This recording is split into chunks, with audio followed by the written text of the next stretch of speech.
Today is Thursday, March 17th, and my name is Brandon Springer. I'm interviewing Roben Datkhaev, who is from Dushanbe, Tajikistan, and came to Boulder, being resettled by Boulder Action for Soviet Jewry.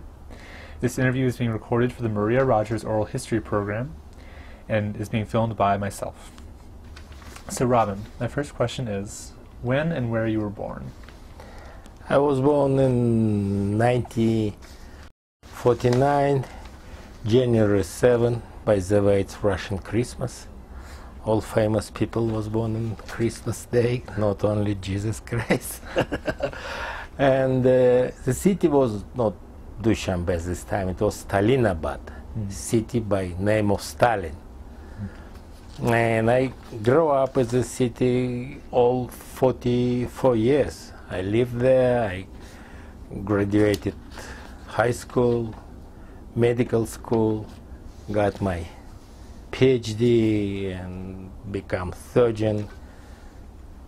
And now it's city by name Dushanbe was renamed when Khrushchev told us about wrong behavior of Stalin, and we take out all monument of Stalin and street wherever was by name Stalin, take out, rename it, and become city of Dushanbe. Which also interesting, Dushanbe by translation means Monday. Why city become by name Monday, not Tuesday, not Friday?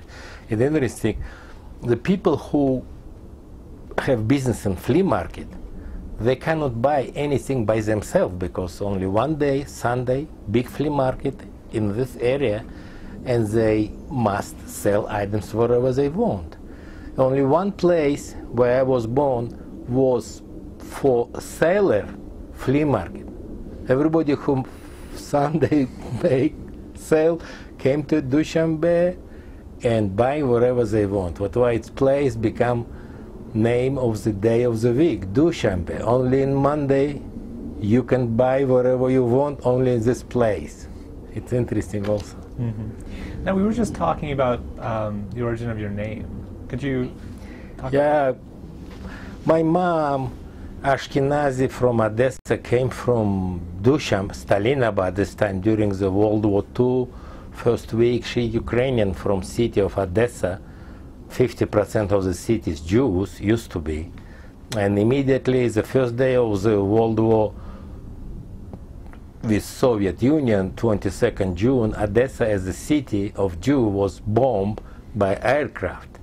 And my grandma was smart enough, pick up all kids and immediately start evacuated. They immigrated during the 4 months till they reached Dushanbe from Ukraine, middle of the European country, towards the Dushanbe with China and Afghanistan border with Tajikistan. They crossed half of Europe and half of the Asia.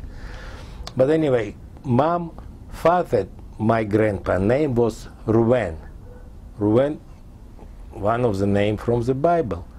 And in time when I was born, my grandpa was already died, and mom decided in memory of his own father, put my name, Roben. Daddy, as a Bukharian Jews, they did not know such name, but he transferred Ashkenazi Jewish Yiddish name Roben to Hebrew, Roben. Ro in Hebrew, look.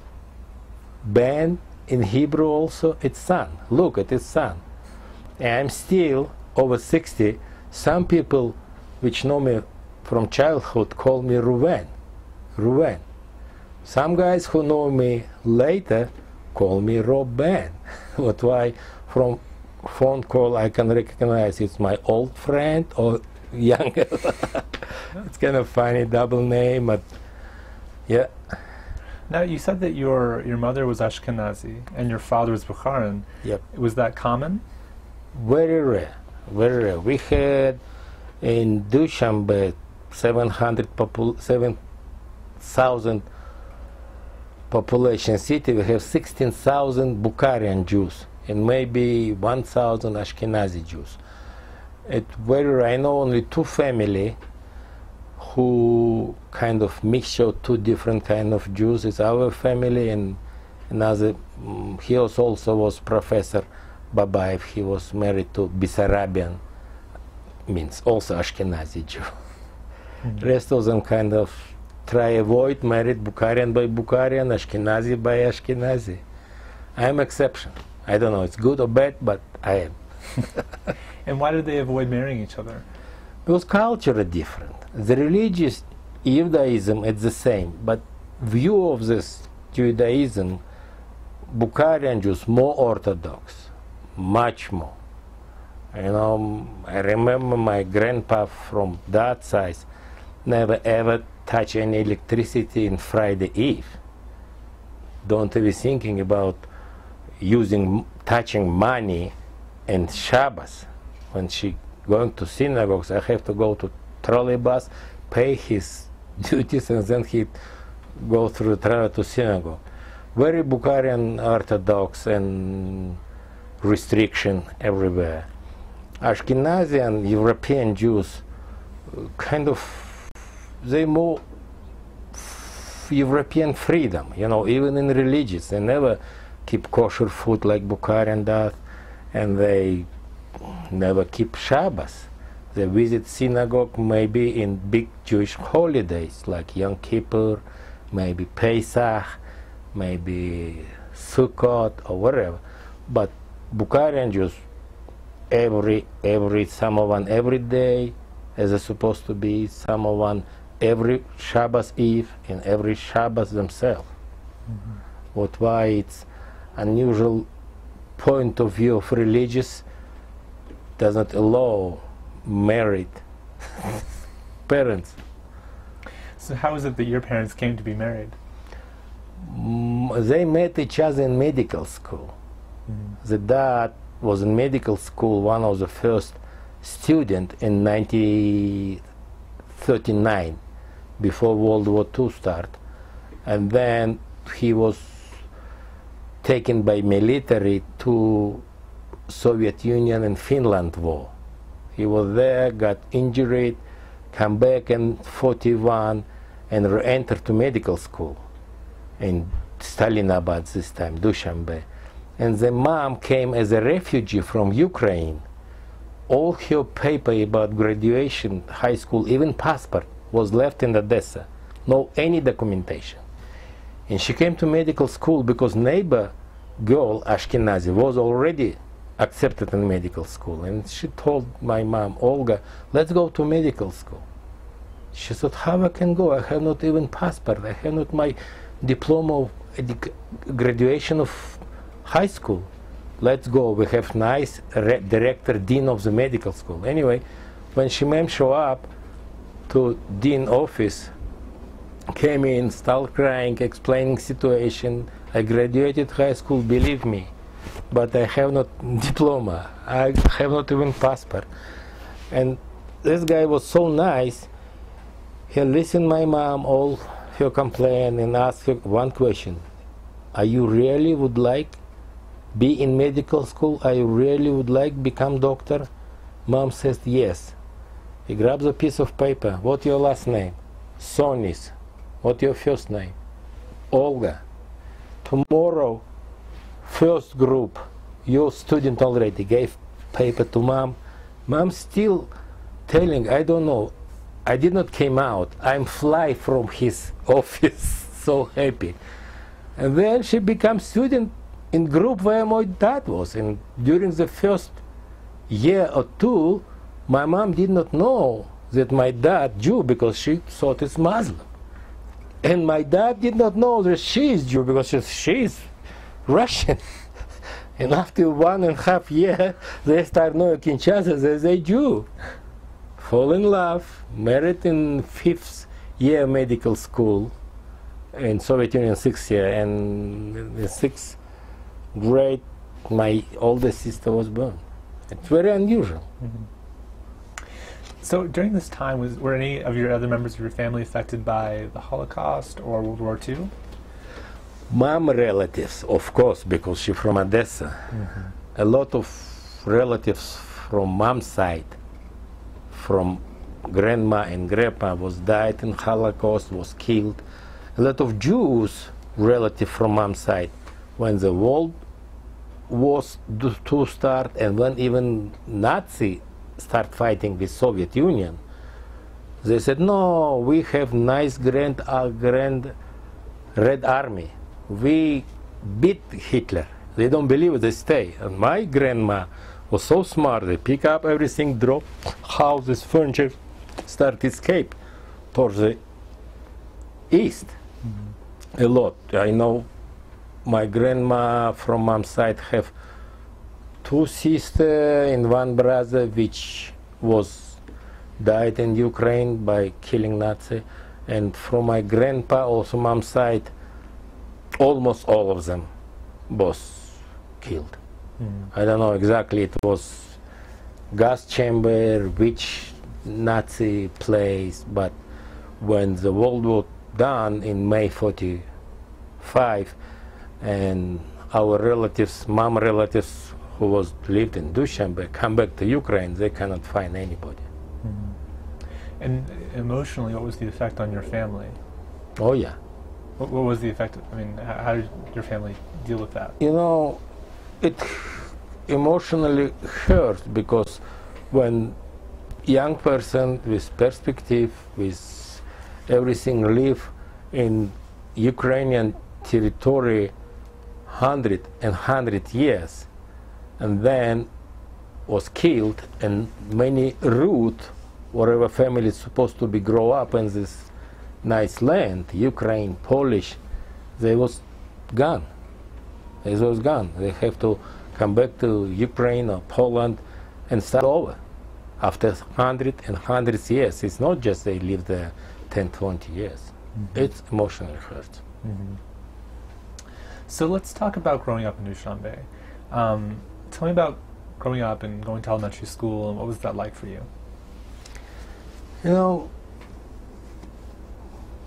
we in Soviet Union still have not such separation like United States. Elementary school, middle school, high school, all of them in one building, from 1st grade till 11th grade. You can match kids. Me, my older sister, and my younger sister graduated the same school. Each of us educated at the school 11 years. It made 33 years. Brother and 2 sisters was the same school. It's not far away, and nice school. We start learning, for example, English from 5th grade, once a week. From 7th grade, English lesson twice a week. And we got physics, chemistry, everything. And again, in Soviet Union and in Russia, little bit different for higher education. You can, after high school, if you have enough score, be directly to medical school or law school or engineering school. In the United States, you have to be college degree first, bachelor degree, and then you can apply to higher education. Why it's kind of little bit easy. And all of us, my younger sister, my older sister, after high school, we entering in medical school and graduated and become doctor. Totally talking about doctor, our family from mom side, Ashkenazian and Bukharian, become 27 MD in one family. Wow. 27 MD. Because mom side, cousin, nephew, came from Ukraine back to Tajikistan, not as a refugee, not for saving life. I got education. They graduating medical school in Dushanbe. Of course, that side was Bukharian Jew right there, nephew and cousin, and totally we become right before Soviet Union broke up. We have in Dushanbe 27 MD, all related by relationship. Now you mentioned that you started learning English from 5th grade. Yes. What other languages did you speak in your house and growing up? It's funny things. Of course, with my grandma and grandpa from that side, I speak only Persian. Bukharian Jews using Persian language. The same Ashkenazi using German, Deutsch language.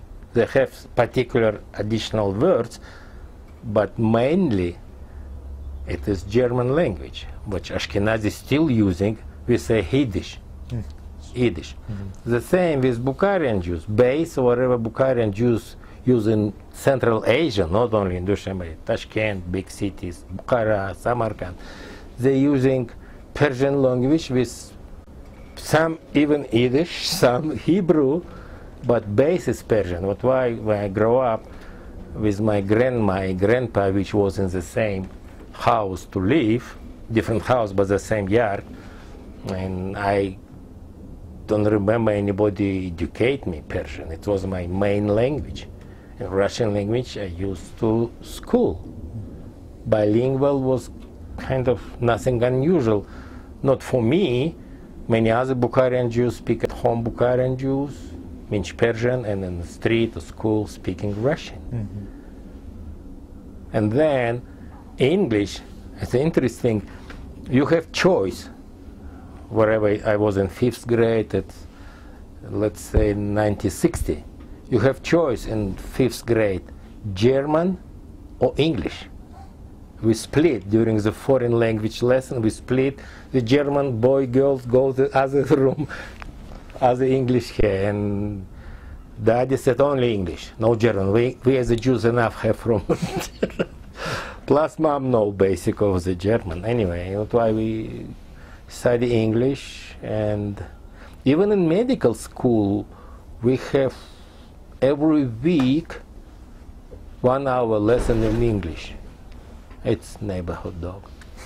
Yeah, English, English, English. And so, did your parents teach you the Yiddish and the Judeo-Farsi that they grew up speaking? Daddy, yes.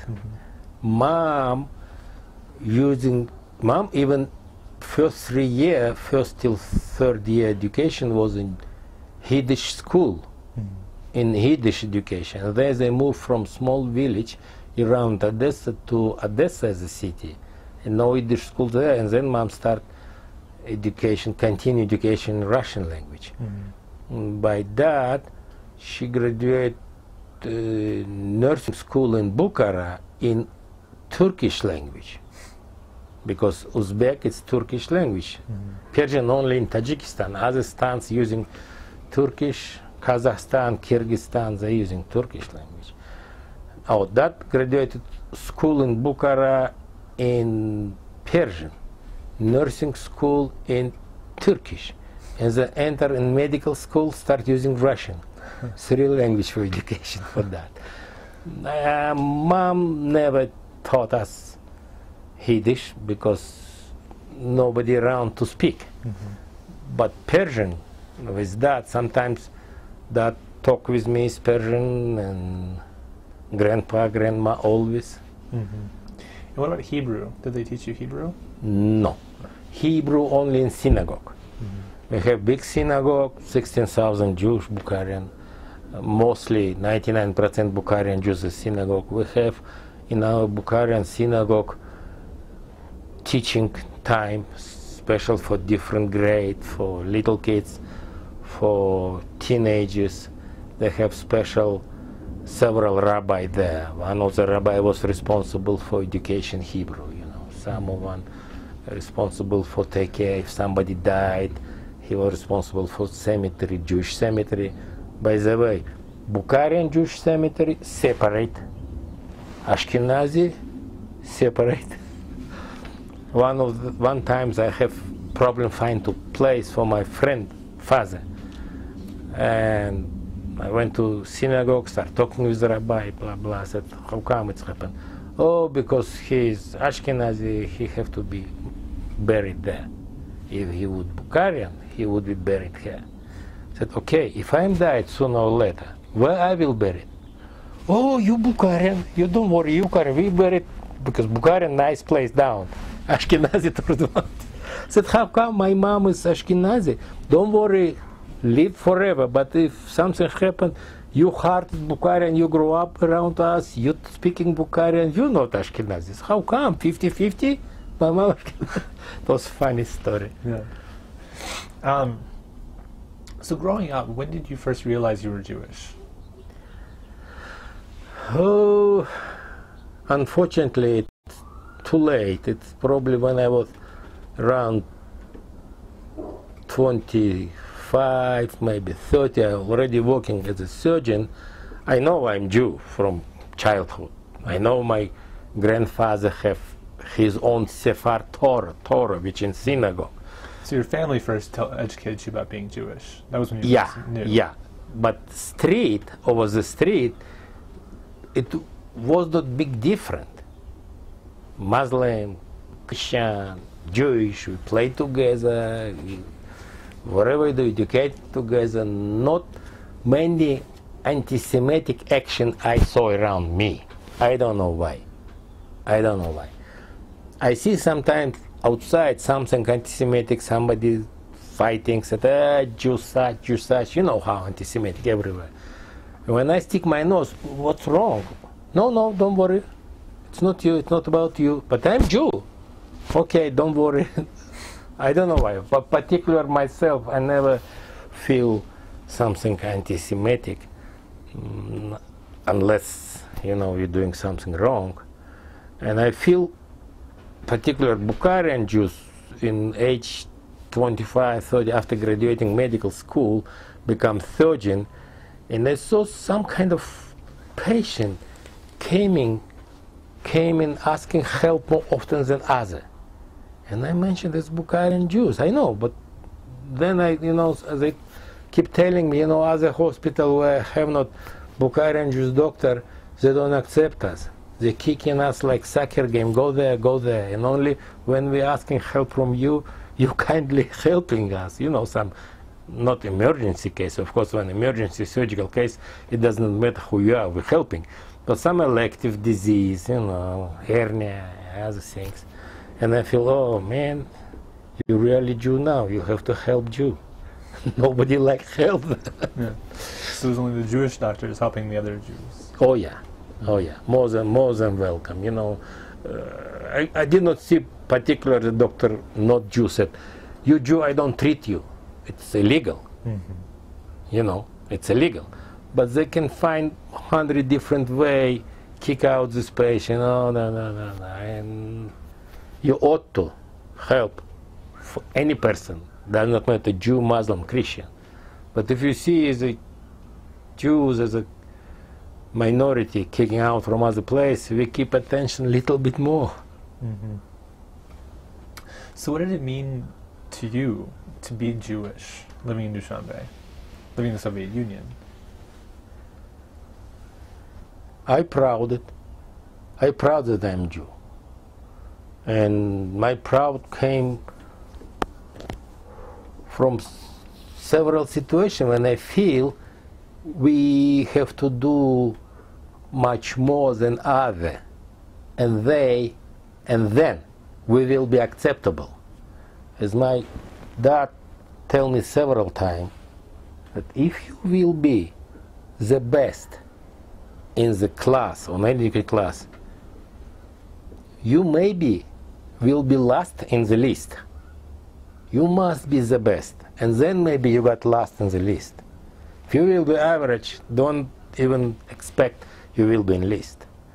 And Daddy was smart actually. I said, Roben, you try be the best, and maybe you're lucky you got in list. It's not direct anti-Semitic, but everything kind of hiding. Because during communism, during Soviet era, you cannot be open anti-Semitic action. You will be punished. But from hiding from everywhere, it were. So then, being that half of your family was Bukharian, did you practice Judaism? First, maybe half of my life there, no. Why? If you're going to synagogue once a week, let's say Shabbos Eve on a Shabbos, it would be immediately known in school where you educated. They're not against religious officially, But you cannot grow up. You can't grow up. Not only Jews, even Muslim go to mosque, or Christian go to church. And they have everywhere spy observing. They notified education school. You know, your student go to mosque or synagogues, they will kick out. Because they, again, it's agnostic. They don't believe communist ideology. And I know funny situation was with my dad. One communist Bukharian Jews in medical school, teacher of history, was died. Disease died. And they buried him in Bukharian Jews cemetery. And my dad was attended there, and several Christian professor, Muslim, dean and director of medical school, because his colleague died. And then Bukharian Jews make everything by religious, take out of coffin and Jewish rules for buried. And few weeks later, my dad was kicked out from Communist Party. How come you communist? If you're not communist, you cannot be medical school teacher. You must be communist first. They told my dad, why you did not stop this religious burial? Why we cannot bury this communist Bukharian Jews with communist rules in coffin? Why they did by religious? Why you did not stop it? It's your fault. And they kick out him from Communist Party. So what did he do? It was big, complication. After few months, they said, okay, it's last time we keep you still in Communist Party, but don't do it anymore. You never expect from which side you're in trouble. Mm-hmm. You're in trouble. And so was there ever... So later, when it became a little bit freedom during the Gorbachev, let's say, era, you can go to synagogue. But mostly if you're doctor, lawyer, official face, teaching school, and going to synagogues, it was not acceptable in Soviet Union. You can. Mm-hmm. Even you, with your heart, 100% believe for Judaism, and you praying at home with closed window where nobody can see, but going to synagogues, or again, mosque. I know one Muslim, he was chief of surgical department, Muslim, not Jew. He did his son's circumcision.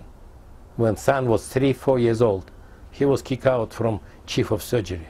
Muslim kick Muslim. You cannot even do circumcision. Religious of Muslim and Judaism. Mm-hmm. So once you graduated from medical school and you became a doctor, did you ever go to synagogue then? Yes. You did? Yeah. Particularly my grandpa was still alive. I take him in my little car. It's very rare when somebody have car. Take my grandpa to synagogue. He pray and I stay with them and then take him back. More often, when you find the place in the life, you have more freedom. Mm-hmm. If you're still looking, searching for hole where you can live, you cannot be. It's the same in the United States. Mm-hmm. As soon as you find the hole, you find man. Mm-hmm. So tell me, maybe tell me about a normal Shabbos for you when you were living in the Soviet Union. Usually, we waiting till grandpa come back from synagogue. Mm-hmm. At around 12 noon, 1 o'clock. Grandma prepare food all Friday till sun came down, Shabbos Eve. She prepare such food which stay all Shabbos Eve till Shabbos day, in smaller light.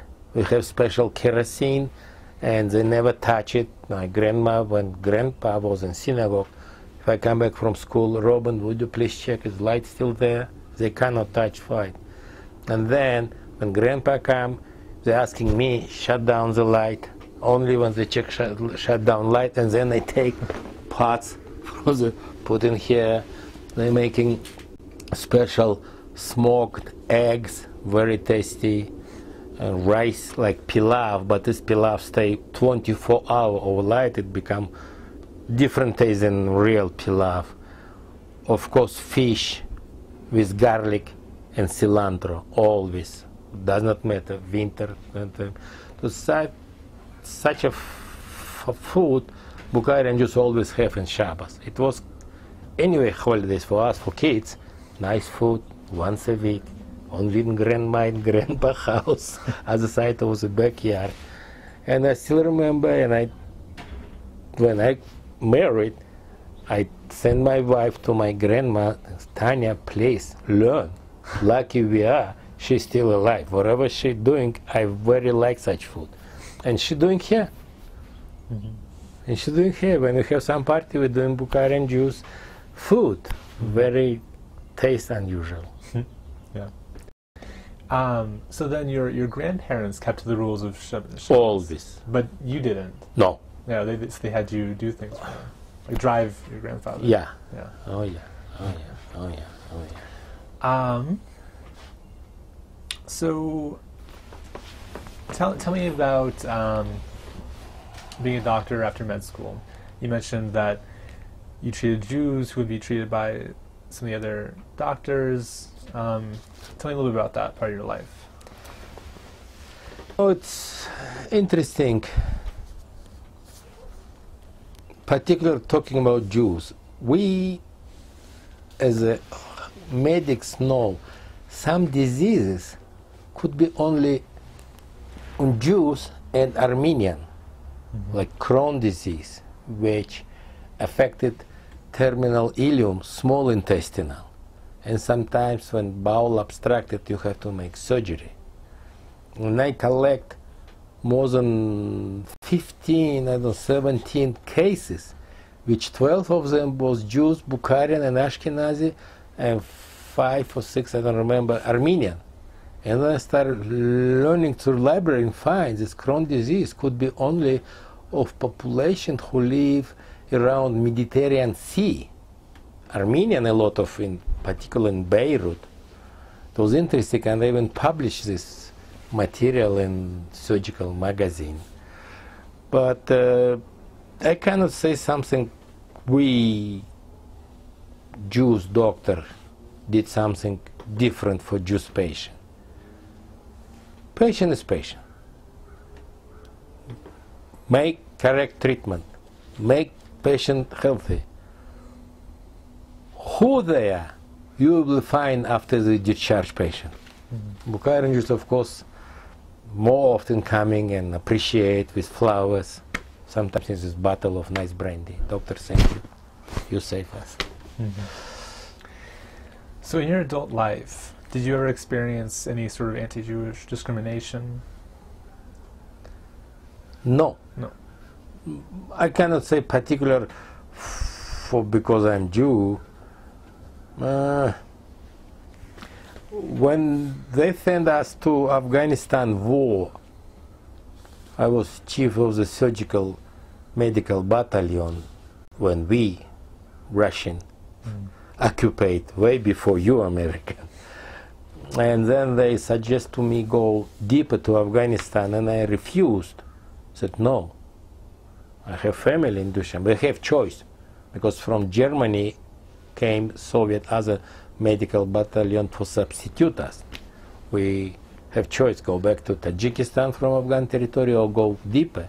And they suggest to me, oh, you can buy jeans, you can buy tape recorder, you know, this 1979.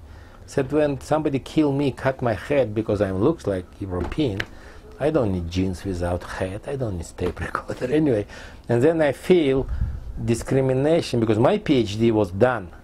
And I have to be PhD in the next few months, and it happened in Afghanistan war, and then 2 years in a row, I cannot push my PhD to finish because I refuse to go to Afghanistan. And lucky me, one guy, I didn't know, I treat one woman patient with gallbladder surgery, and then one guy show up in my office when I was discharged. He's Russian, Christian, and he asked me, doctor, do you have any problem? I said, no, what's going on? He told me, you know, I'm KGB. I would like help you save life of my mom-in-law.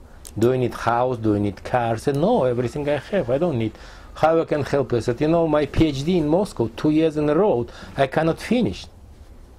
Okay, what your PhD scientific research name? I gave him name. 2 days later, I got call from Moscow. Where you are? 2 years in a row, your PhD heavy waiting for you. Okay, thank you.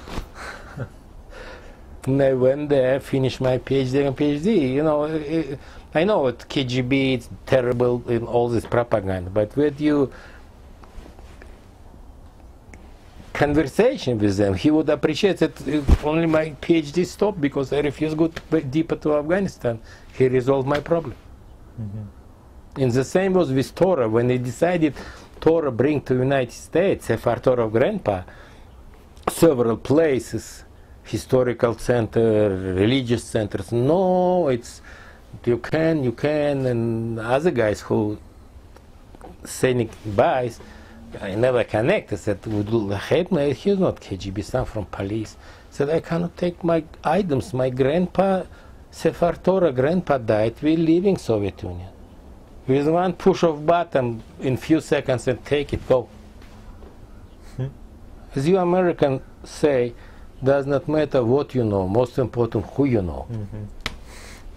If you're nice with people, does not matter. People nice with you. Mm-hmm. It's rules. Yeah. Particular for us Jews, we have to be nice always. Mm-hmm. We ought to be nice, and people maybe will be nice with us. Mm-hmm. And when did you start thinking about leaving the Soviet Union? It started when become perestroika, you know, changing life, freedom of speech, freedom of election, everything become off, no pressure from communist party. Anybody can go to synagogues, to mosque, to church, become freedom. Freedom, they start fight each other, Muslim by Muslim. For armchair in government, as long as you're in armchair government, you're making money. Mm-hmm. And guys who was 70 years in government chair, communist, Muslim, starting guys who was Muslim but religious, Orthodox Muslim, start fight, try kick out communist Muslim from armchair, and they would like sit there. And I don't see any particular like Muslim try be against Jews, something unusual. They fight between each other. And during the fight, if somebody was accidentally killed, Christian, Jews, Armenian, it's just accident. Particular was not hunting for us. We're not done, we understand it's big fight. It does not finish in few months or few years and become dangerous for kids.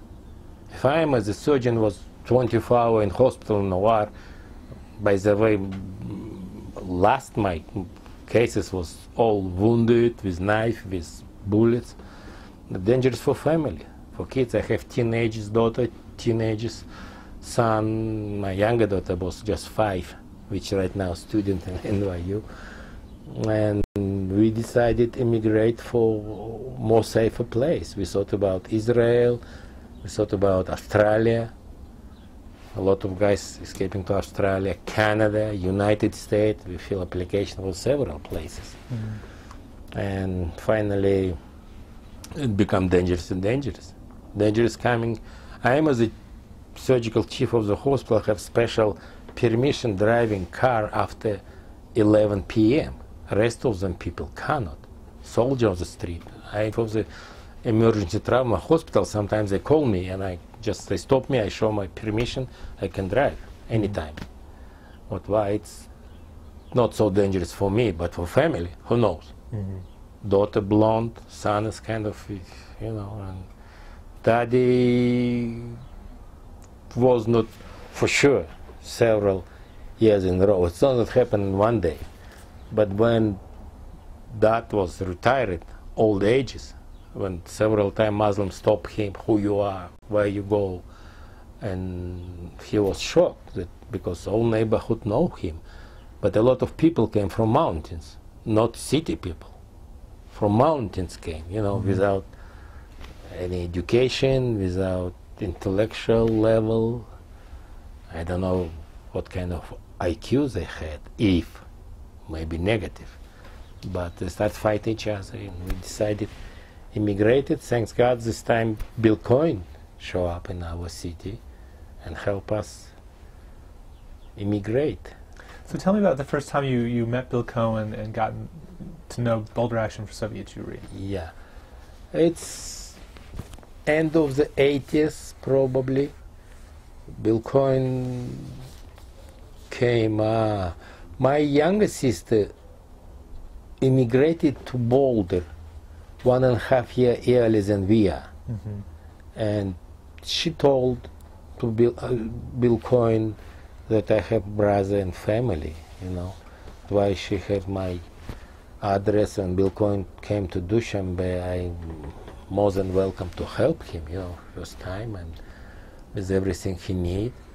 And he explained for me that situation not good right now, and not in future should be good, and we have to decide to move. He even asked me kind of represent him as a human right representative if something happened.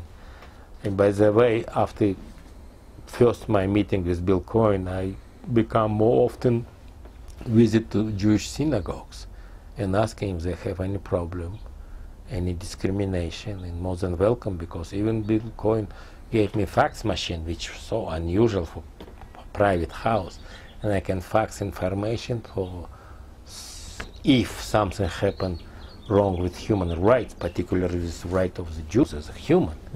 And I faxed several times him.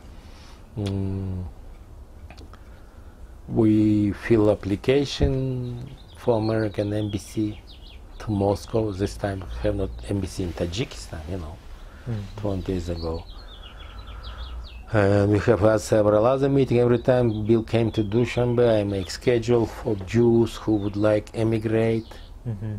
And they have interview, appointment in my house, and Bill Cohen and his helper, what his name, I don't remember, taking interview, asking people what's going on, how they can help. It was big mitzvah. Wherever Bill Cohen did it, big mitzvah, hopefully for all his family, for all Bill Cohen generation. He did great job. A lot of Jews. Does not matter, Bukharian, Ashkenazi. For Bill, absolutely doesn't matter. As long as you're Jew, he helped people. Yeah. And so you were sort of like his main contact in Dushanbe. Yeah. Oh yeah. Oh yeah. Oh yeah. And so you were saying that you kept going. You went to the synagogue. Oh yeah. What sort of things were you doing there? You know, sometimes they have problem communicate with local government or whatever, and I am the doctor, kind of make peacemaker between synagogues, you know. I remember one time it was right before Pesach, and the Jews, Bukharian, making matzah in synagogues. They have big oven making matzah, and one guy who helping, Jewish boy helping to making matzah, came out of synagogue, which right next to Muslim flea market. Teenagers, they see the car, came close to car and was surprised, its window open. He touched his car, and the same time owner of a car came. It was broken car, somebody stole radio from car, something else, and owner just came and sees this Jewish boy touching car. He decided he stole it. He said, I have not anything, I just came there. It became, they called police, the guys was taken by police, and from synagogue called me, Roben, we in trouble, guys who volunteering for us making matzah. And I said, why he came out in so terrible situation? Why he came out, touched somebody's car? His car was already stolen. No, anyway, he was in police, I went to police, talked with them, guys, come on. If he stole this something for the radio, he has to put someplace. You cannot find anything in somebody. But why he touched his car? No answer. But anyway, I take his boy out, take in hospital because he have several beaten by police. Tell us why you did this. Guy was scary. Finally, they gave him off. It's such, accident when civil war going every day. Civil war, they're fighting. It always something happen in synagogue. Mm-hmm. You know how everybody like us, particularly during the war. So you were sort of also a leader of the Jewish community at this time? I cannot say leader, but resolving trouble. It's not leader. They have own leader, religious leader, political leader. I have full-time big hospital, 400-bed hospital, 150 MD under my control, 500 nurses. I have to take a big dudski in trauma coming, civil war. Mm-hmm. But if they have problem in synagogue, something, calling me and I try resolve. Mm-hmm. I cannot do everything, I not solve, but whatever in my possibility. And then, so when Boulder Action for Soviet Jewry was advocating on behalf of refuseniks in Dushanbe, you were helping sort of with the paperwork, and processing that. Usually in my, I have 3-bedroom apartment, big hall, people sitting in yard, in line. I put you appointment at 12, you 12:30, you 1 o'clock. I have paper before Bill came up because we have not much time hanging around. I pray everything to do, and when he show up, we bam, fill application, sign paper. Nothing promising, but at least we know you are guys there. You want to United States. If you have the relatives, affidavit of support, which rules change this time. It used to be till 1st October 87. Anybody who apply in United States could be interviewed. And October 1st, I think is 87, was changed. Only close relative. Only if you submit affidavit of relatives, brother, sister, mother, father, close relatives.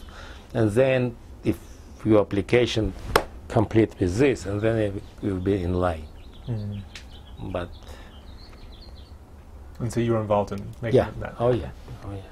And were any other members of your family involved in helping BSJ too? In Dushanbe? Mm-hmm. No, I don't think so. Mm-hmm. It was just you. Yeah. Mm-hmm. Okay. And then when did your family start the process of trying to emigrate?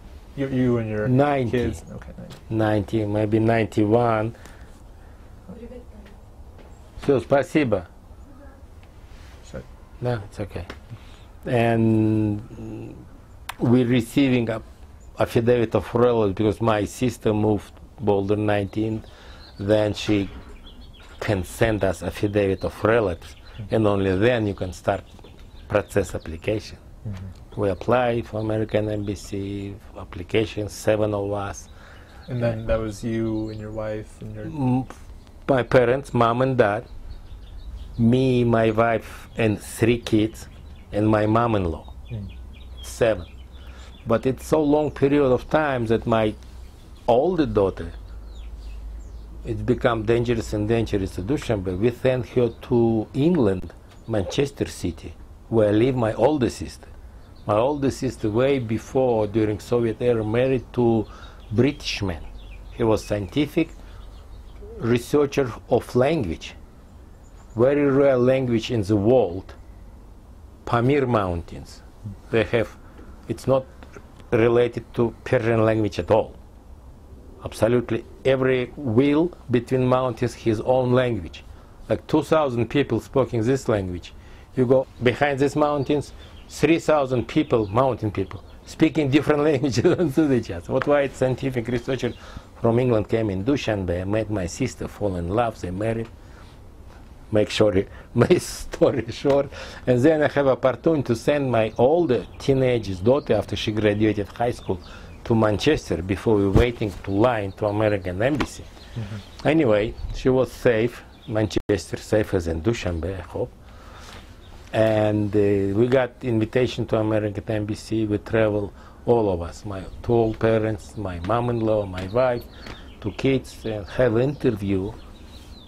And before interview, you have to go through the medical check stuff off, your health or lab test. We passed everything, and we have an interview, explain our situation, and they gave us status refugee. And then problem with ticket, you know. But we came here on 22nd July 1992. And why Boulder, as opposed to maybe Israel? Because my younger sister was already in Boulder. In Israel, I thought that, you remember I told, for reasons that was in Bukharian cemetery, does not protect burying Bukharian Jews by Bukharian law, was kicked out from Communist Party for and this time I said that I'm 26, just graduated medical school. My older sister not married to Englishman yet, she's doctor. Younger sister medical. Dad, let's go to Israel. We right now, if we go to Israel, it would be so nice because we kind of, they pressed us for keeping Jewish religious. What we did wrong? We just buried by Jewish law and they kick you from party. Let's go. Daddy said no. Daddy said no. We stay here. We stay here. I prove that it's not my fault, and we stay here. And then when old age parents, and we still thinking where to go, and Daddy was not sure. And then my younger sister, which was already a citizen of Boulder, sent affidavit of relatives. We decided, let's go. But we have, particularly me and my wife, we even fill one time application to Australia. Because Australia love MD, foreign MD, come in. You don't have to spend money to educate people become doctor. My wife cardiologist, this time already like 20 years experience. I'm 20 years experienced surgeon. What else you need? We're 44. At least 20 years we can work as an MD in Australia. Then so many changes, man, you know. We came in the United States. God bless you, America. We only have a few minutes left on this tape. Okay. But, what were your parents doing at this time when you were just about to leave? Dad was, they retired. They both of them over 70.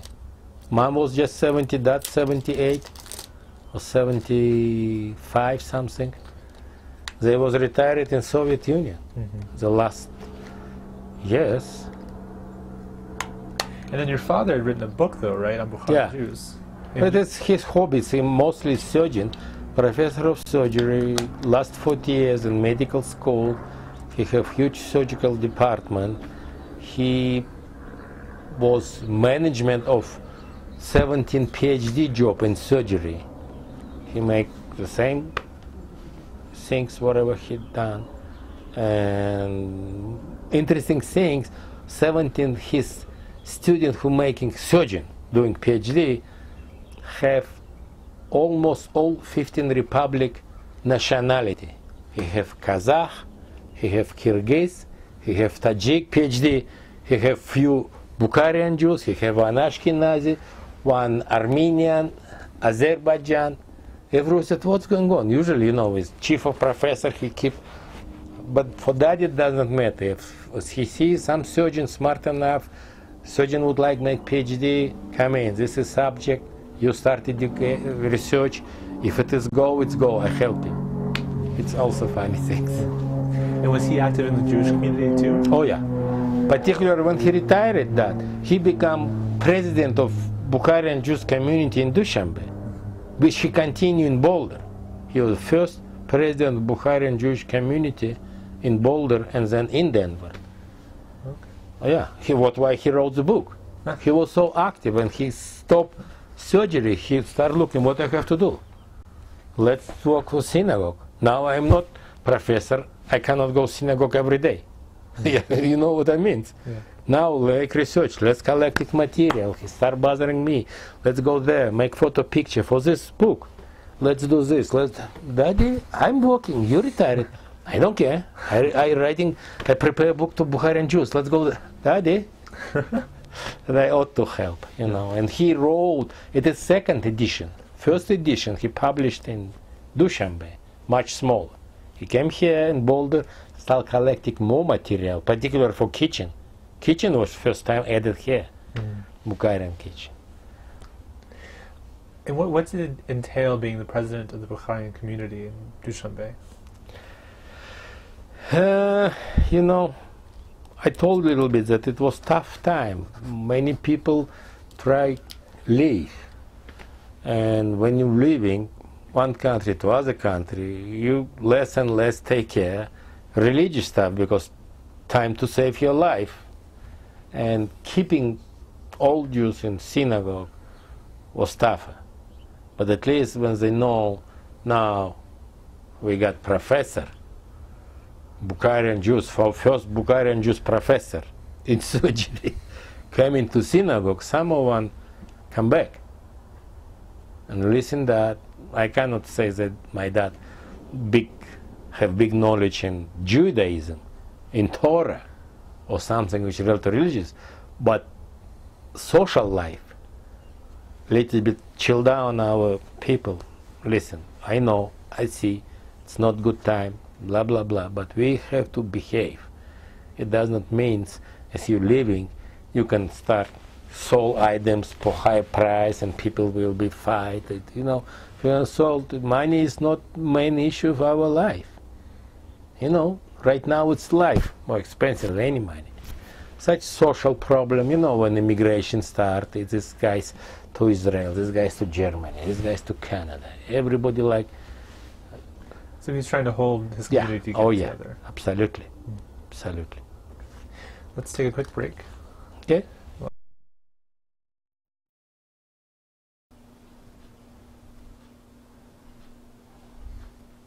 This is part B of an interview with Roben Datkhaev. My name is Brandon Springer, and the date is March 17th, 2011. So when we left off, you were talking about your father, and this is a painting of your father, correct? Correct. Mm. Made by Abdurrahmanov, one of the famous painters back to Dushanbe. Mm-hmm. So, is there anything else you'd like to talk about regarding your father before we move on? Yeah. Yeah? Yo, I didn't understand what you asked. Is there anything else you'd like to talk about your father? No, it's father, and people who know him, they know him. People who don't know him, they don't know. He, all his life was surgery, saving life. As soon as he retired, he became not less active, he became more active, protect Bukharian Jews, collecting material about Bukharian Jews, write the book about him. It was very unusual. Civil war coming, fighting coming between population. Everybody try escape, emigrate, Christian, even some Muslim, Jews. And that, instead take care of themselves, he take care of book about Bukharian Jews. Thank you, Daddy. Hopefully, you're doing okay. Yeah. Yeah. You were telling us about the process of leaving Dushanbe.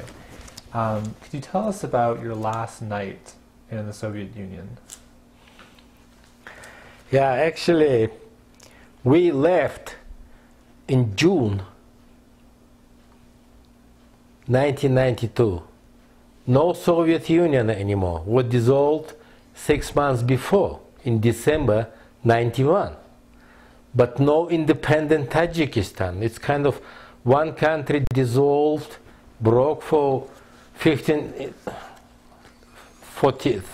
but Baltic country was early. And we're living with Soviet Union passport, but not such country anymore. Answering for your question about last night. Last night, let's say tell last 3 nights, when we received permission to leave Soviet Union to United States, I don't know for what reason, but many Jews, date of leaving was hiding, because they worried that when people leaving, they take all goodies with them, and they worry that this Muslim or Christian can came and stole all items because civil war coming with weapons. And nobody know when people leaving. It was kind of secret. Do you understand for what reason? Because a lot of good is gold or some diamond or whatever. When I was, know exactly when I'm leaving, I went to the chief of the healthcare and told them, I'm leaving such day. Said, okay, we gonna do big meeting. They gave me crystal vase. Thank you, you 20 years was healthcare provider. Gave me a list of paper for appreciating for my help. Then we did 3 evening back-to-back party bye-bye. First evening was for all hospital, healthcare provider, whatever official, whatever with wife working, maybe 40, 50 people show up with flowers. We did big dinner. Second bye was for friend, who was friend, not healthcare related, for different way. I played 12 years Russian Tajik NBA team. I have a lot of basketball players who show up and we have a big party. And last day before relatives, we still have a bunch of relatives. A lot of immigrated to Israel, to Germany, but still have a lot of relatives.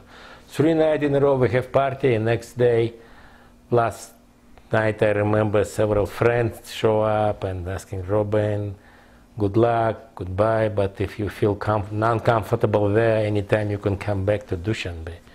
More than welcome, we accept you, this is your apartment, you anytime could be again doctor in our hospital. It wasn't nothing tragical or something hiding, everything open. And several people flew with me towards Moscow from Dushanbe. It's 4-hour flight. In Moscow, when they see we set up the flight to Holland, Moscow, Holland, Amsterdam, I think, and then New York. Mm-hmm. Last night I remember, because many friends, man crying, and what you crying? I'm still alive. Man, I'm come back, don't worry. I come back later, of course. Mm-hmm. And then, so tell me about your first day in Boulder. Oh, I remember like it happened yesterday. No, we came from New York. New York, we got all paper, already. We officially refugee, nothing hiding, got social security number. Came in Denver, maybe 25, 35 people waiting us in airport, including Bill Cohen. Bill Cohen, a lot of people from Boulder, my younger sister, my brother-in-law, big celebration. A lot of Jews who used to be in Dushanbe, I helped them immigrate, and I'm still in Dushanbe, Representative Bill. It was big meeting in airport. And then I see, oh, big city, Denver, when you're driving from airport, a lot of light, oh, nice place, nice.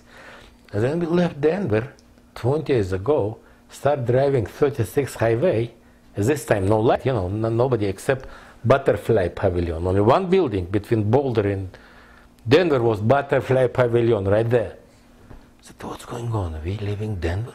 Don't worry, we're going Boulder. Okay. We're going, no light, 36 highway. Finally, we reach Boulder, again light, when you go through the mountains, oh, thanks God. And my younger sister already rented for us house, we still there. And next day, of course, a lot of Americans came. Thanks again to Bill. They take care of my old parents and mom-in-law for such old age program. Take care of my family separate, and helping us in first adaptation period, which was one of the difficult time. Particularly when I told we learning English from 5th grade, it doesn't mean nothing. Because what we learn? Who is on duty today? First phrase which teacher calling us. Stop talking. who is on duty today. That's it. All English, but wherever it is, it very memorable. First days in Boulder, and first year working there hard, being in Bill Cohen synagogues, Har Hashem. What was that like? What was it like going to Har Hashem and being in an American synagogue? It was different compared with Bukharian Jewish synagogue, with all Orthodox, you know. It was, you still feel that you're Jew, but you more freedom inside religious, you know. Seeing women and men sitting together, not in Bukharian Jew. What was your reaction to that? I was happy. I like it. I like it when my wife is with me. If you go to Bukharian Jew in Dushanbe, man on the main floor, old woman in balcony, second floor, through the cut. Even in New York. Not Boulder, New York, the same Bukharian Jews, woman, men, never. Even wedding party, I was in a wedding Orthodox party, men dancing with men in New York, women separate hall. Jeez. Bukharian Jew, it's still, even in America, it's absolutely different mentality, different point of view for Judaism. What why I like Boulder, Har Hashem synagogues. Kids, wife, everybody together, and we praying. Did it change how you think about being Jewish? No. The change when I become 25, 30 years old, surgeon experience, I change once, I feel more responsible for Jew, you know. And I still came in Boulder, more freedom, but I'm still feel responsible, help as possible for each other. And I hope all Jews feel the same. And so now you live in Westminster, but yeah. Are you still active in the Jewish community in Boulder? Yes, we not in Boulder. Boulder, my mom going there because she used to be a Boulder citizen. We have 2 Bukharian Jewish synagogues in Denver. White House in Arvada. And I going there, well, last week we with my wife went there because one young woman died, unpredictable, and a memorial service from Dushanbe, and we came there. We have Chabad Lubavitch synagogues right there, 112. 112 and Sheridan. It's close for me, 1.5 miles. Sometimes I go there when the memory of my dad or grandpa, day of the death, Tevet 1 in Jewish calendar, you know, Tevet 1, my father, day of the death, and my grandma. And I, of course, go there and praying, say 7 times Kaddish for memory of parents and grandma. I try to do the maximum as possible, but not always it's happened, you know, when working for trauma emergency hospital, sometimes I'm driving to synagogue, to Denver, Bukharian Jews. In halfway, Highway 270, Commerce City, and I got pager, Roben crash C-section, we need you. To encourage go there. And I cannot call to synagogue, say sorry, because Shabbat or something. I know I cannot even drive kind Shabbat, but I got permission from rabbi. I told rabbi such things, that, you know, for saving life, you can do any requirement to saving life, driving car, blah, blah, blah, blah. Special permission from rabbi. There you go. Torah even said, if you do something which you're supposed to do, but for reason, saving life, even life of animal, you can do it. If you see some calf or somebody fall down in the hole, you can pull it out. So how quickly after moving to Boulder did your father start the Bukharian synagogues? When we came here in Boulder, we have 10 Jewish family, Bukharian Jews from Dushanbe, 10 Bukharian Jews.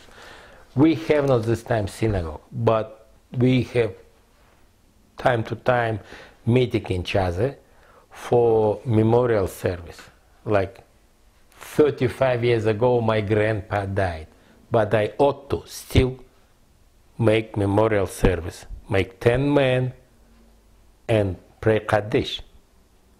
We're still keeping it. First time even we have 10 family, but we have not 10 adult men. We call to Boulder, for Denver. They have Bukharian Jews few, and they're coming to us, making 10 adult person. When they have something celebration and they have not enough, we from Boulder travel to Denver for Bukharian Jews memorial service, make 10 adult. Mm-hmm. And then later, it's 10 family who believe Bukharian Jews live in Boulder. All of us came straight from Soviet Union. Right now we have 1,000 Bukharian Jews, but not from Soviet. They came to New York, lived in New York few years, came here, visit us, and saw how different, how nice life in Colorado. As they immigrate from California, from Phoenix, from New York, all the Jews have adaptation to New York, other state. The main 10 family who came directly from Dushanbe during World War II, just few. Mm-hmm. Again, thanks for Bill Cohen. Bill Cohen pulled us here. And what is it about Colorado that really pulled these Jews from the rest of the country, these Bukharian Jews? I think the main reason, the Dushanbe and Boulder, sister city, because they stay the same 39 parallel of the globe. If you go 39 parallel, Dushanbe and Boulder, other side of the world, 12-hour different, but the same, and we become sister city. Nothing related for Judaism. Our mayor came here, we make present tea house, by the way, I'm member of the board of Boulder Jewish sister city. And then maybe it's kind of some Jew, Bukharian Jew came from New York to Boulder and keep attention about our city, and then Bill traveled there. But another thing, the weather in Dushanbe and Denver and Boulder, exact the same. Winter, summer, autumn, spring, because the same parallel. Bird, flower, trees, very similar for us. Mountain. Mm-hmm. People different, of course. Yeah. Little bit. Little bit. And so when did the Bukharian community really move from Boulder to Denver? Maybe after several years, 10 maybe years, we start grow up. A lot of Bukharian Jew came and find the job to Boulder very difficult, you know, even for local boy, not for foreigner. And Denver, much bigger city, more opportunity to find the job. And Bukharian Jews which immigrate to Colorado start grow up in Denver, particular Aurora. You know, a lot of Russian business there, Russian speaking store, Russian speaking newspaper, Russian speaking, which Bukharian Jews use also, like Ashkenazi. And right now, like in Boulder themselves, I know maybe few family Bukharian Jews left. I know in Erie one, two, me, and Smith are close to Boulder, but mostly in Denver we have right now 1,500 Bukharian Jews. Huh. 2 synagogues. One big one of Lev Leviv, little bit, another one smaller. And your father was the president of the whole community? Yeah, yeah. Mm-hmm. First 10 years he was president of Bukharian Jews in Denver, Boulder, say, wherever. Mm-hmm. All meeting and praying and latest when he was in life and I decided to, for example, shish kebab and Shabbat, he said no. Daddy, you was 49ers Communist Party. I have to be in party, but now could you make your party your shish kebab Sunday? And he don't allow me to do shish kebab, any cooking in Shabbat.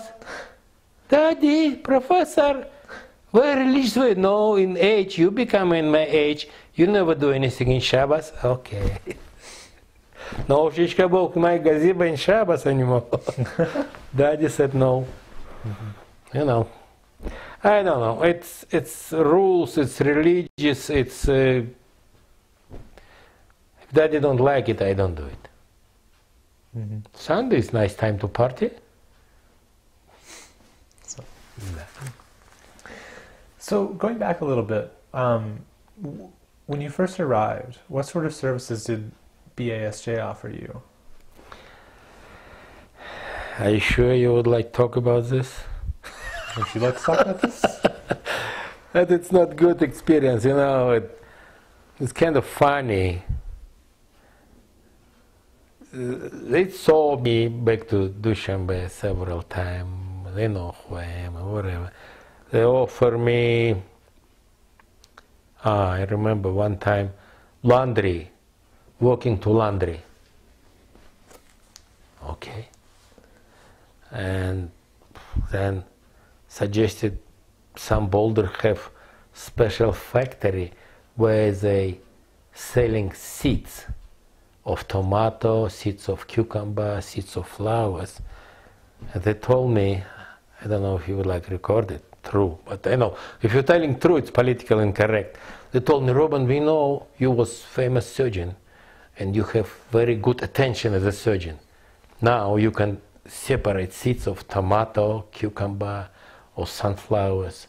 Very careful. Would you like walk there in factory for separate seeds?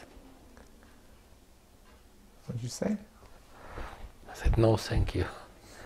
Find job myself, car wash in Honda Fisher in Boulder and 55th Street for $4.25 per hour. And I start working fifth day being in the United States. In fifth day of being in the United States, I become taxpayer for $4.25. And then I got allergy from the soap when you washing car, and nobody tell me, then I can sue them. I have some money. They cut my hour, see my allergy, kick me out. Then I find in Boulder newspaper someplace requirement referee of basketball. And I have 12 years as a player, as a referee. And I applied, they said, oh, you have to go this class, you have to buy this strip shirts, and I become referee, making $7 per hour. But then I said, they're sending me to Longmont, Erie, some far away from Boulder. I'm spending more money for gasoline to reach this gym and become referee of high school or whatever. Have a lot of stuff, but I like it. The more you beat people, the stronger they are. If you take care, they never see the tough life. The same tough life I have there, tough life here. But then Carol was also from Boulder Jewish community. Is that Carol Watkins? Yeah, Carol Watkins find me job as a nurse aide in Boulder Community Hospital. And as a foreign doctor, MD, PhD, they said, we can take you without any American license, whatever. And I become nurse aide longer than 1 year, helping nurse take temperature, take output, urination measurement, shaving patient before surgery, you know, nurse aide. It was almost $8 because night shift. I working only night, Saturday, Sunday. And during the day, I prepare medical exams for proof that I'm MD. And my wife, she was cardiologist, 20 years experience, and she become also, I think, Boulder Jewish community, find job on the sewing machine. And she started sewing the backpack in factory. But you know, backpack, heavy material, and when he making angle of the backpack, after 3 months she got both hand carpal tunnel. She cannot even brush her teeth or brush her hair because got carpal tunnel. and I working nurse aide. And then I decided if my wife cannot, also it's work compensation supposed to be, but nobody tell us. And I stopped my education for medical license exam and start working full-time instead Saturday, Sunday, because my wife became disabled and all this story. And I said, Tanya, you don't have to working sewing machine cardiologist 20 years, and she became study medicine. And she finally passed all requirement for foreign physician. And Colorado State does not give to her license. New York State gave license of MD. California, we apply for several states. California, сейчас я, мама, если можно. Could you stop it? Could you stop it? It was funny. We love Colorado. I just told you we love Boulder. But why other state gave us license FD for my wife early? New York, California, little bit bigger than Colorado. Colorado don't give us. She got residency program in children's hospital, almost 4 years, everything. Something else, something, you know, Colorado kind of. But finally we got license of Colorado of MD also, and she started working. I opened my business. And did the carpal tunnel... Carpal tunnel, it's funny sayings, was 100% indication to surgery. You know, they cut the ligament which compress the nerve. And I'm already being in surgery, know what it means. Sometimes it's help, sometimes not. I said, Tanya, let's start physical therapy and other things, relax your hand. And she survived without surgery.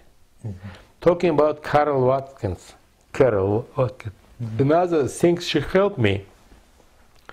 When I was in nurse aide in Boulder Community Hospital, one day she showed up and told me, Roman, you know, I find out that in Denver have surgical assistant position. Not the hospital themselves, but several company. And I know one guys, Melamut, who working as a surgical assistant. Maybe you can try. I said, thank you. Gave me his address. She gave me address of this Mikhail Melamut. He's 10 years younger than me, from Kazakhstan, not from Dushanbe. He is Ashkenazian, not Bukharian. And we traveled there with my car, find him. He gave me direction where I can pass the American Board of Surgical Assistant. And I applied there. They gave me 200 questions, gave me 10 days before test. And test consists from 3 steps. First you have to answer for 200 questions, multiple choice with related Muslim surgery, but have biology, biochemistry, something pharmacology. And second part, it is oral. You have to show your ability to speak English and discussing different kind of surgery. And part number 3, you have to, they have special big like toy, show how you can sew, how you can cut, how you can tie, everything. Anyway, I passed this and got American Board of Surgical Assistant license, which helped me later find a job as a surgical assistant. I imagine they liked having a surgical assistant who was formerly a chief of the hospital in Dushanbe. Say again? I'm sure they liked having having you, yeah. given your experience. But you know, it's again, surgical assistant is kind of not very popular because mostly surgeons like have assistant as a surgeon. Surgeon by surgeon make much easier, but if you fit for mentality, surgery it's also kind of specific area of treatment. Very important when surgeon and who helped him does not matter. They're still helping each other sometimes. Very important for having the same point of view of treatment. So after serving as a surgical assistant, And after eventually getting your licenses, you and your wife both became surgeons, licensed surgeons. And that she is family practitioner. Family practitioner, okay. But you're a surgeon now. Surgical assistant. You're still a surgical assistant? Yes. Okay. Yes. Okay. Yes. Yes. Excellent. So going back a little bit, was there any culture shock when you first came here to the United States? Was there anything that seemed strange or different to you? Yes. Could you elaborate? Mostly teenagers' behavior. I was shocked. Really? I was shocked, absolutely. What sort of behavior? Unusual. With one word, you say freedom. Teenagers do whatever they want. It was so unusual for me because in Soviet Union system, teenagers do whatever they're supposed to do, not what they want, because they're not smart enough. It's not their fault, it's age fault. How come teenagers 12, 13 years old make choice what kind of subject I would like to learn in high school? It shocked me when I understood system of education. 13, 14 years kids can make choice. I don't know physics, I don't know chemistry, I don't need this. Let's do art, let's do some philosophy. It will shock me. How come you educate your future? It is the future of us. They manage themselves education. It shocked me. And I thought, what future in this country? I understand when you graduate high school, you know a little bit everything. You must learn physics, astronomy, chemistry, not difficult, but at least simple example that you're knowing. And then when you know a little bit, you can make right choice of your profession. Mm-hmm. And another thing, we like asking people, where you can be? Oh, business manager. What? It's not profession. Business is business. Manager and manager, what means? Are you gonna take bag with air on your shoulder, go from corner to corner in the... What it means business? You engineering of car, you're geologist, you're doctor, you're lawyer, you're physicist, some profession. And then, how you can manage in your profession? What means business management without profession? It shocked me. Do you understand what I explain? Mm-hmm. You cannot be business management. Business of what? Management of what? If you have a profession. I'm still, few months ago, I asked one guys in New York, I was in New York, for what your son education? He said, for scholarship. I asked him for what profession. He answered for me. He said, for what your son educate? For scholarship. They didn't even know parents what kids doing. The kids said, I got scholarship, I'm going to scholarship education. And the parents thinking scholarship, it is some profession. In New York, huge mama, 10 million population, a lot of Jews. Mm-hmm. And so obviously this was different in the Soviet Union. Absolutely. Absolutely. Day and night, level of education, you must, during your education in high school, pass test physics, 3 Newton law you must know. Mm-hmm. Chemistry, simple one, organic and non-organic. Astronomy, if you don't pass test, you don't graduate high school, you don't be educated further. Mm-hmm. So you feel that it was more rigorous in the Soviet Union? Yeah. They push for education, not whatever you want, you must. And then after high school, you're free. Go engineering for car, go engineering for building construction, go engineering for highway construction, for some profession. And then business management. I don't know, maybe I'm wrong understanding, but it shocked me. Cultural, not cultural, you know, it's system, which absolutely different point of view. And cultural, coming in the United States, it's not foreign country in my life. Used to be in England, visit my older sister, and then government of Tajikistan sent me several times to foreign country, learn how medicine construction, you know, and it's America, United States, Colorado, Boulder does not shock me for something just with food or dress or something. Mostly I was surprised with education and behavior.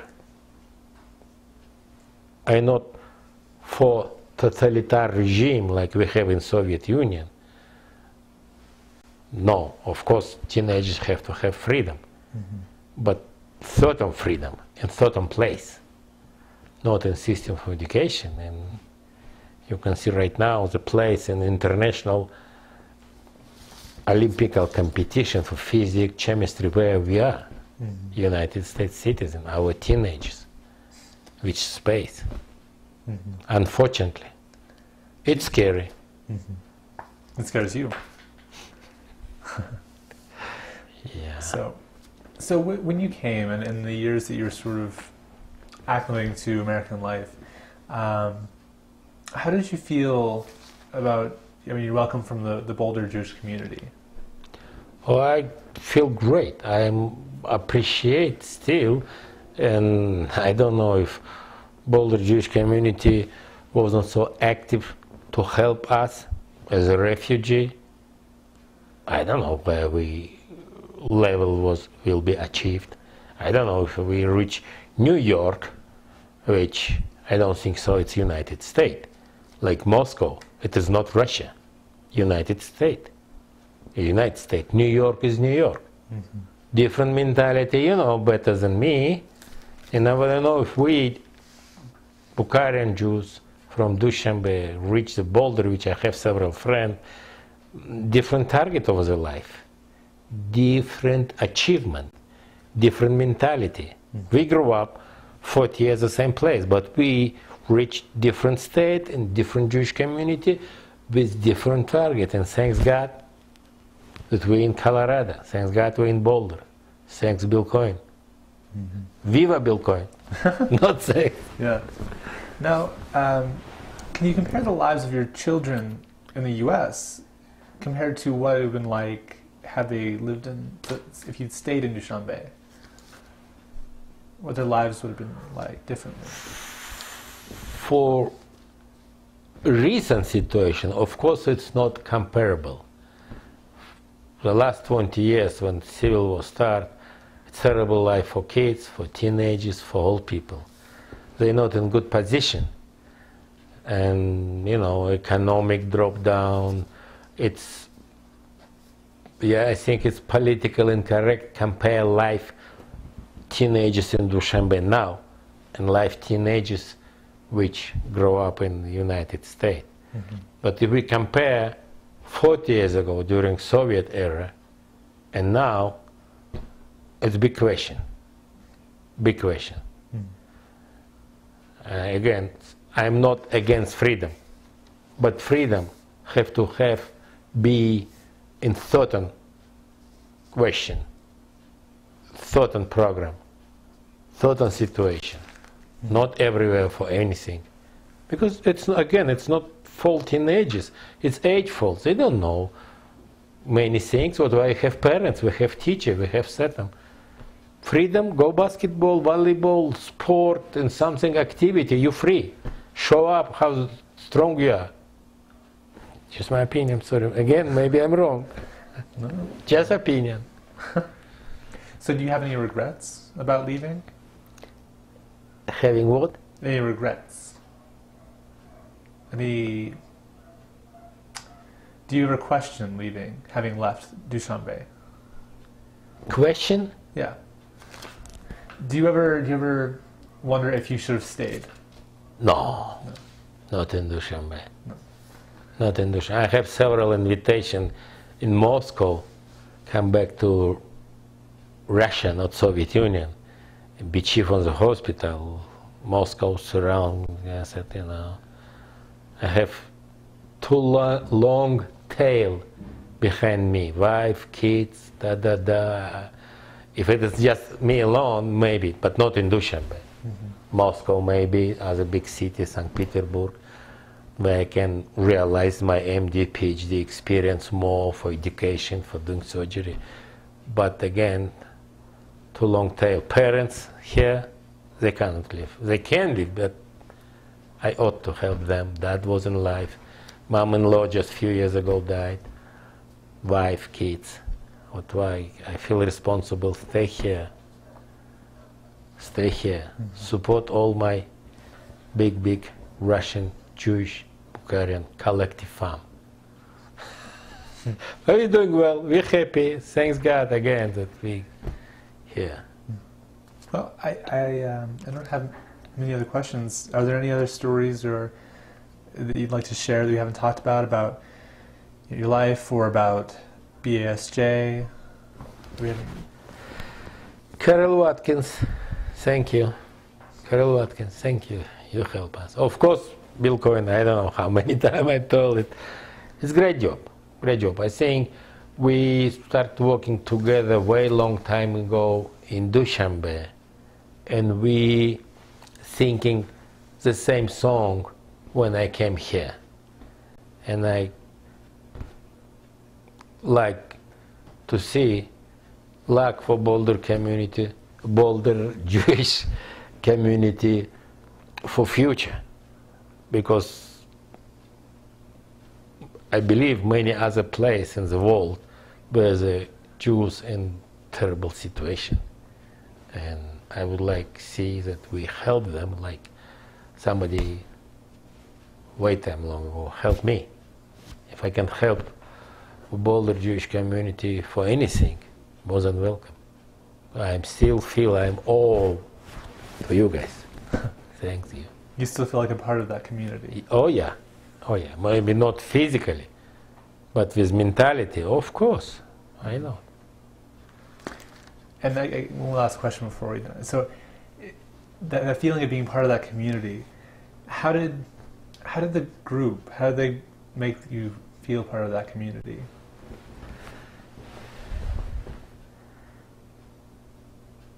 You know, I remember everything particular what happened with my family, and it's never came off from my memory, of my mind.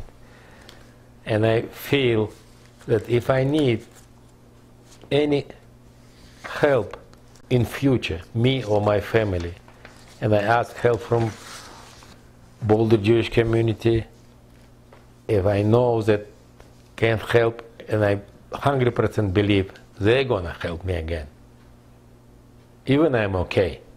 But as you say, American, never say never. Never know. And I feel that if I need help and ask Boulder Jewish Community Center, they help me. God bless you. Well, thank you very much. Thank you.